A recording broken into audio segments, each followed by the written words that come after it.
मच्छीमारांवर अन्याय होत आहे आणि या मतदारसंघाचे आमदार निलेश राणे हे मच्छीमार विरोधी आहेत. पारंपरिक आणि सामान्य जे मच्छीमार आहेत, सामान्य ट्रॉलरधारक यांच्या विरोधात आहेत. हे आता आम्ही सांगत होतो की आता सिद्ध झालेलं आहे. आपल्याला माहिती असेल की गेल्या वर्षभरामध्ये पालकमंत्री आणि मत्स्य विकास मंत्री सातत्याने सांगत आहेत की सिंधुदुर्ग जिल्ह्यातले किंवा राज्यातील LED आपण पूर्णपणे बंद करू, पर्सनेट पूर्णपणे बंद करू. परंतु फक्त 10-12 ह्यांच्यावर कारवाई झाली LED धारकांवर आणि अनेक LED धारक आजही दिवसा ढवळ्या आज समुद्रामध्ये किनाऱ्यावर दिसणाऱ्या अंतरावर आहेत. आणि एकीकडे अधिकाऱ्यांशी चर्चा केल्यानंतर अधिकारी सांगतायत, खाजगीच सांगतायत की एकीकडे पालकमंत्री आदेश देत आहेत LED पकडा म्हणून आणि दुसरीकडे इथले आमदार, रत्नागिरीचे आमदार त्यांना सोडा म्हणून सांगतायत. आज आपण बघितलं असाल की सिंधुदुर्ग जिल्ह्यातले अनेक LED धारक आहेत जे संख्या त्यांची कमी आहे, परंतु त्यांचेच LED बोटी त्यांचे जास्त आहेत. अशांना मात्र कारवाई करण्याचं मत्स्य विभाग दाखवत नाही. कारवाई केली की ह्या इथल्या आमदारांचे फोन येतात, रत्नागिरीच्या आमदारांचे फोन येतात आणि त्यांच्यावर कारवाई सोडून दिले जातात. आज आपण बघितलं असाल की हे LED धारक कोण आहेत? हे सत्ताधारी पक्षांचे खुलेआम कार्यकर्ते आहेत आणि त्यांना खुलेआम संरक्षण मिळाल्यामुळे ते LED धारकनं या ठिकाणी खुलेआम मच्छीमारी करत आहेत. आणि एकीकडे कुठला तरी बाहेरचे एखाद 2-3 महिन्यातनं मच्छीमारांनी ओरडाओरडा केल्यानंतर कारवाई करतात आणि त्याचं सोपास्कार पूर्ण केल्याचं काम मत्स्य विभाग करत आहे. आणि त्यामुळे इथले आमदार जे आहेत ते पूर्णपणे मच्छीमारांच्या विरोधात आहेत. हे आता सिद्ध झालेलं आहे आणि मच्छीमारांना सुद्धा कळून चुकलेलं आहे. गेल्या दीड वर्षाच्या कालावधीमध्ये सिंधुदुर्ग जिल्ह्यामध्ये मच्छीमारांचे अनेक प्रश्न तसेच प्रलंबित आहेत. आपल्याला माहिती असेल की आज डिझेलचा परतावा आपण म्हणतो की डिझेल शासनाने कमी किमतीमध्ये डिझेल मच्छीमारांना दिलं पाहिजे आणि त्याचा परतावा मग शासन देतो.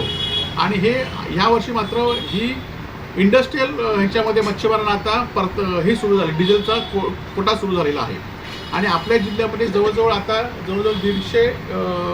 168 केल म्हणजे जवळजवळ 1,68,000 लिटर हा डिझेल कोटा मंजूर झालेला आहे. आणि आता आपण बघितल्याप्रमाणे आपण हिशोब घातल्याप्रमाणे बाजारात 93 रुपये डिझेल मिळते आणि मच्छीमारांना 93 + 25 रुपये म्हणजे परतावा आल्यानंतर आता त्यांना खरं तर सगळी रक्कम घालावी लागणार आहे. आणि जवळजवळ मच्छीमारांचं या सिंधुदुर्ग जिल्ह्या मच्छीमारांचं 5 कोटी रुपये नुकसान या डिझेलच्या वाढत्या किमतीमुळे झालेलं आहे. आणि ह्याला जबाबदार कोण?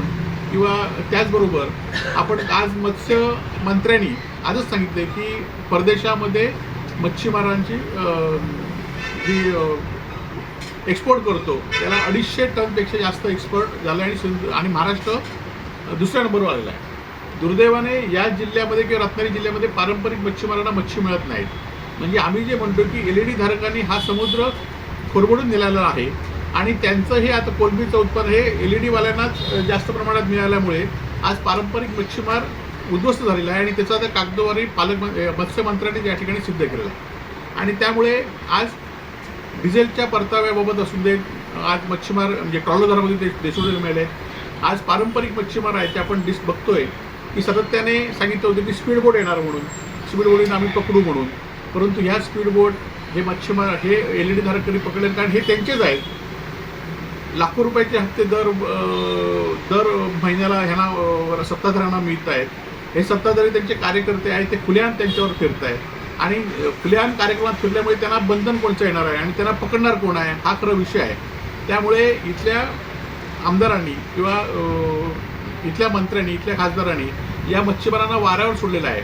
असं असलं तरी शिवसेना उद्धव बाळासाहेब ठाकरे पूर्णपणे त्यांच्या पाठीशी आहे. मी असू देत, परशुराम उपरकरजी असू देत किंवा हरिखुबरेकर बाबीजोगी असू देत, आम्ही या मच्छीमारांच्या पूर्ण पाठीशी आहोत. आणि येणाऱ्या काळामध्ये मच्छीमारांना घेऊन आम्ही निश्चितपणे या मत्स्य विभागाच्या विरोधात तीव्र असं आंदोलन करू.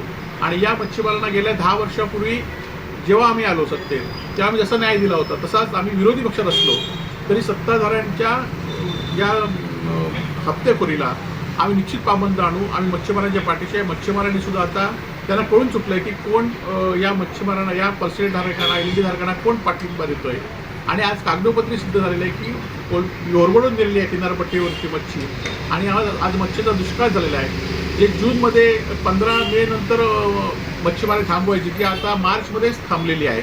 आणि त्यामुळे आणि सगळे त्यांच्या अर्थकारणावर सिंधुदुर्ग जिल्ह्यातल्या मालवणच्या अर्थकारणावर, किनारपट्टीच्या अर्थकारणावर याचा मोठा परिणाम जाणवत लागलेला आहे आणि यापुढच्या काळामध्ये तो मोठा जाणवेल. म्हणून अजूनही मच्छीमारांनी आणि इथल्या सामाजिक संस्थांनी, इथल्या नागरिकांनी या विषयामध्ये खंबीरपणे मच्छीमारांच्या पाठीशी उभं राहिलं पाहिजे आणि आम्ही लवकरच हे आंदोलन जाहीर करू.